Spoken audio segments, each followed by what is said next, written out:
Anak! Ano yun, Nay? Puro ka na lang laro dyan! Wala ka nang ibang ginawa! Maghugas ka naman!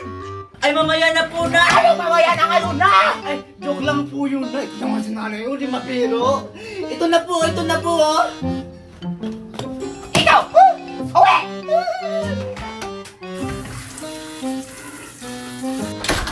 Anak! Ano na naman yun, Nay? Tignan mo yung gamit mo dito! Kahit saan mo na lang nilalagay! Maglaba ka naman! Ito na po, Nay.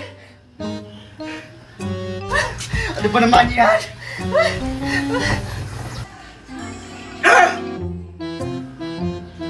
Ano ba naman itong bata to? Oy, iniwan yung mga hugasin! Umanda ka talagang bata ka! Scarlett! Nay? Di ba sinabi ko sa'yo bata ka na maghugas ka? Ano yung hugasin doon sa alibabo at mo iniwan? Ha? Di ba sabi mo sa akin ay maglaba ako? Ano ba talaga? Abay! Sakap ka ba talaga? Naghugas ka doon! Ito na po, Nay. Bilis!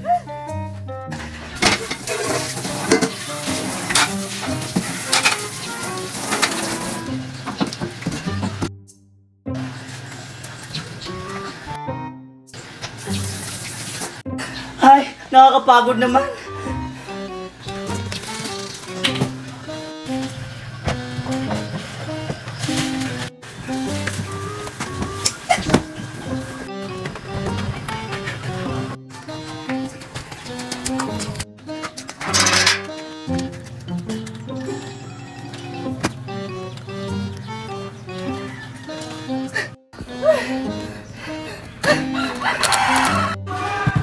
Ay, salamat.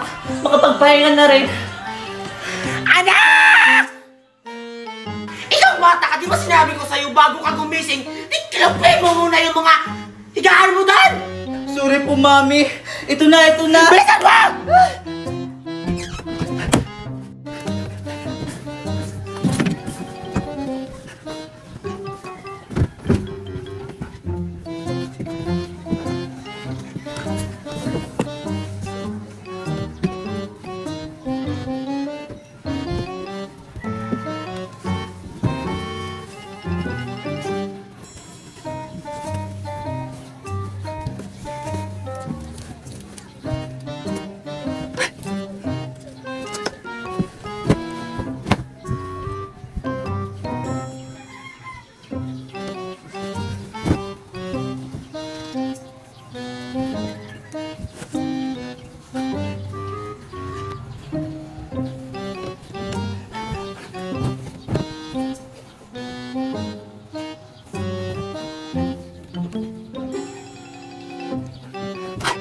Ay, salamat. Nagtapos na rin.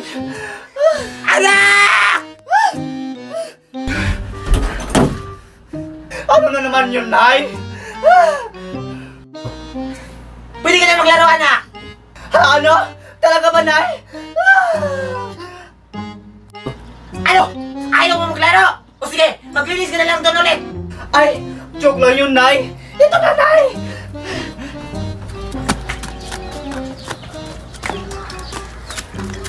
Diti, laro na tayo. Ayoko, Scarlett! Baka papagalitan na naman ako ng mama mo! Hindi yan. Sabi ni Mami, pwede na ako maglaro. Talaga, Scarlett? Pwede ka na maglaro? Oo, Betty, kayo maglaro na tayo. Ano ba nilalaro mo? Ang nilalaro ko, Scarlett, is yung bang Cross Magellan! Ganon! Oh, sige, maganda yan, Betty. Subukan mo! Sige nga. Cross Magellan! Ako nga, Cross Magellan. Di ba? Ang galing mo! Ang saya-saya pala. Ulit kayo tayong dalawa. 1, 2, 3, go. Cross Magellan. Ulit! Anak! Yung mama mo, Scarlett! Bessie! Ito. May magkain ako. Bago ka maglaro, kumain ka muna. Talaga, Nay. Salamat, Nay. Ang sarap-sarap nito. Wow, Scarlett! Akala ko papagalitan ka ng nanay mo! Wow, sarap-sarap naman pala ng pagkain mo, Scarlett! Oo naman, Betty. Kasi galing to abroad. Napaka-special nito, no? Wow! Pahingi kaya ako nito, itong coins gold! Ayaw ko na. Kasi ganyan po yung favorite ko. Madami naman yan, Scarlett. Ang damot mo naman. Ay, Betty, ito na lang muna. Tikman mo. Masarap yan, oo. Sige nga, subukan ko ang tigman kung masarap ba to? Oo, tikman mo na. Aray! Ay, sarap nga, Scarlett! O, di ba masarap? Ito, gusto mo chocolate? Oh, yes pa! Yan, gusto ko yan, Scarlett! O, sige, wait lang, Betty, ha? Open ko muna to. Hawakan mo muna yan. O, di ba? Tingnan mo, wait lang. O, di ba? Itong kulay gold, makain to.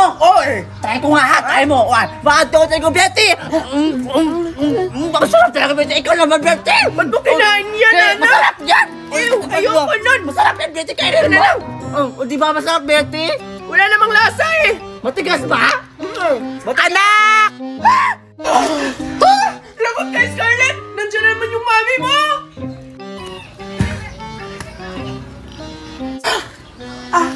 Hi po, Aling Magna! Anak! May bago na naman akong pagkain. Ito, kainin mo. Wow! Talaga, Mami? Ang dami-dami pala nito! Ang bait-bait mo talaga, Mami! Siyempre naman, anak. Wow, Scarlett! Akala ko masama yung mami mo. Ang bait-bait pala! Oo naman, syempre. Mabait talaga yung Mami ko. O sige, anak. Magluluto muna ako ng hapunan natin. O sige, Mami! O sige, Betty! Buksan na natin to! Sige, Scarlett! Excited na akong buksan! Napakarami mong pagkain! O sige, unahin mo tong buksan. O, itong may chocolate! Wow! Ang daming laman ni Scarlett! Sige, buksan mo na! Kumuha ka na dyan, kumain ka! Eto na, anak. Luto na yung pagkain natin. Grabe! O ano, anak? Nagsaing ka na ba? Mami! Di ba, Scarlett? Yung mami mo? Nasa loob nagluluto? Oo nga! Ba't magkamukha silang dalawa? Ba't nandito siya sa labas? Ano ba yung nagsasabi nyo? Scarlett, nagsaing ka na ba kasi nakabili na ako ng ulam? Ano pinagsasabi mo, Mami? Di ba nasa loob ka? Sabi mo, magluluto ka ng pangapunan. Ano pinagsasabi mong bata ka? Kanina ba ako umalis? Sabi ko sa'yo kanina, magsaing ka kasi magbibili ako ng ulam doon sa merkado. Eh, sino yung andun sa kusina nagluluto? Tapos kamukha niyo pa po! Ano? Tara nga, puntahan natin. Baka magnanakaw yun. Asan yan? Andyan, Mami! Di ba, Mami? Kamukha mo, Mami? Oh, ano pang tiniting-tingin niyo dyan? Niluto ko na yung aso nyo. Ang bango.